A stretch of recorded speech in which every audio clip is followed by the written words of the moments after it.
I think New Hampshire might actually be the harder state from this time around based upon the polling that I see, in part because Trump's coalition has changed. And that's, I think, something we is not nearly discussed enough, Chris, which is that Trump was a candidate whose base was actually non-college educated moderate voters in 2006. It was a group he did tremendous among. You could see it in New York. You saw it in the Acela primaries, right?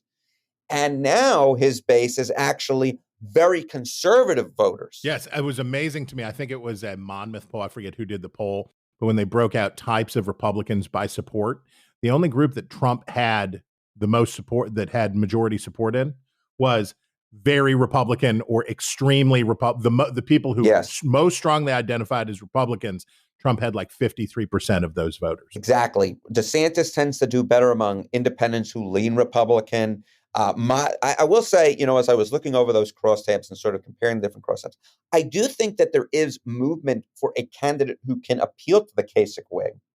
I do think that. Well, and isn't that? And here's my view.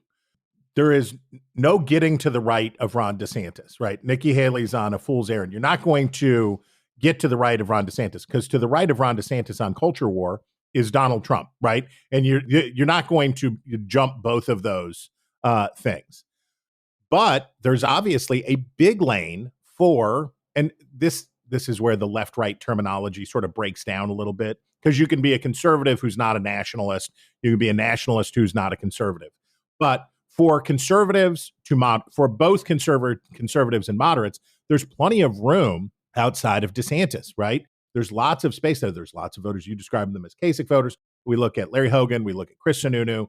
But successful governors with a more sort of humane approach to cultural issues and who are less vitriolic. And then I look over here. I see Brian Kemp. I see some others who could appeal to conservatives in a way that DeSantis can't. DeSantis has a problem with conservatives because the nationalism jazz and the anti-corporate stuff and all of those things are a turnoff to some traditional conservatives. So there's space over there. But the question I think we're wrestling with here is, what will be the willingness of those voters to take a chance on somebody, especially if what they end up doing is blowing up Ron DeSantis and ending up with Trump again?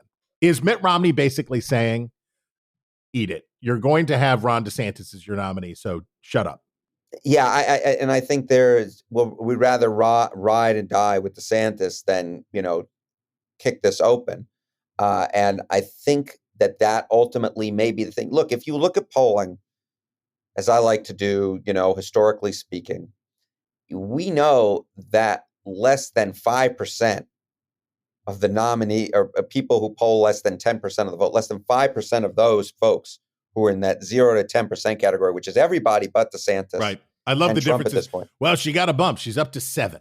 Well, I don't know. 5 to 7. I don't know. Anyway, go ahead. Less than 5% of those folks become the nominee. Versus if you're somebody who's between 20 and 35% of the vote, 40% of those folks become the nominee. And that's a huge difference. And it climbs ever higher. If you get in the Trump category, about 75% of those folks become the nominee.